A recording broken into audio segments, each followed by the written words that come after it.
جیسے منہ میں کھانے کے بعد کلی کبھی نماز پڑھا ہے تو بیچ ہم اٹھتا رہ گیا کچھ کھاتے ہیں اگر کچھ منہ میں ہوتا ہے تو نماز تو باقی نہیں ملتی ہے نا. منہ کے اندر بھی لے جائیں تو نماز باطل نہیں ہے اگر تھوڑا بہت. البتہ یہ نہ کہ آپ پوری بریانی کی پلیٹ ہی کی طرح کھاتے ہیں. لیکن اگر جو بچے بچائے رہ گئے ہوں اور تھوڑے بہت ذرات ہیں اور اسے اگر نماز کی حالت میں کوئی انسان نکل لے تو اس سے نماز باطل نہیں ہوتی. نماز کے لیے کم وقت ہے اور کچھ آیا ہے اس سے پہلے کھانا بھی ضروری تھا تو اگر کلی نہ کرے گرم ہونے کی وجہ سے کوئی مشکل نہیں. کلی دیکھیے کھانے کے بعد کلی کرنا واجب نہیں ہے نماز کے لیے.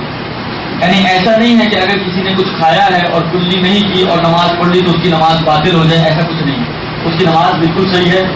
میں نے کہا نا حتیٰ یہاں تک بھی مسئلہ ہے کہ آپ جا کے توضیح میں دیکھیے گا کھانے پینے مبتلا کے نماز میں جہاں کھانے پینے کا مسئلہ بیان کیا ہے کہ اگر مثلا 2 دانے چاول کے آپ کے بعد میں منہ میں آ گئے, درست, کہ تھوڑا سا گوشت کا ٹکڑا آ گیا یا کوئی روٹی کا پیس آ گیا اس میں چھوٹا سا, اور اس کو اگر آپ نے نگل لیا تو اس میں کوئی حرج نہیں ہے. ہاں یہ ضرور کہا انہوں نے کہ مطلب بعض فقہا نے اتنا کھانا کہ جو کھانے کی وجہ سے آپ کی نماز کی شکل ہی باقی نہ رہے. لوگ کہ یہ کھانا کھا رہے ہیں نماز پڑھ رہے ہیں, وہ نماز کو باطل کرتے ہیں.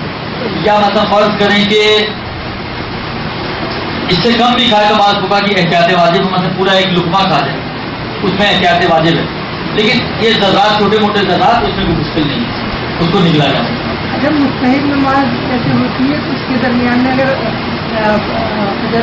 اذان ہو جاتی ہے روزے کا وقت نہیں رہتا, یہ شک ہے کہ رہ جائے گا پانی پینا ضروری ہے تو کیا پی سکتے ہیں اس کے درمیان؟ دیکھیں نماز شب میں تو کہا ہے فقہا نے کہ اگر کوئی شخص نماز شب پڑھ رہا ہے, کیونکہ آخر میں جو نماز ہوتی ہے وہ نماز شب ہی ہوتی ہے, نارملی یہی ہوتی ہے.